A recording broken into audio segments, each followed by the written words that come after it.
এই পাপি দেখো রান্না করছি। হ্যাঁ মা, খুব ভালো লাগছে। খুব শিগগিরই খাবার তৈরি হয়ে যাবে।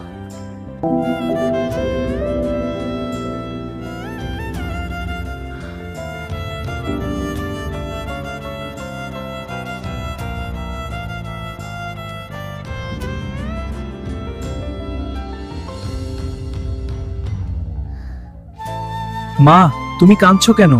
আমি তোমার সাথে আছি, দুঃখ করো না মা। পাপি, আমি তোমাকে অনেক ভালোবাসি। মা, আমার এখন সব ঠিক আছে।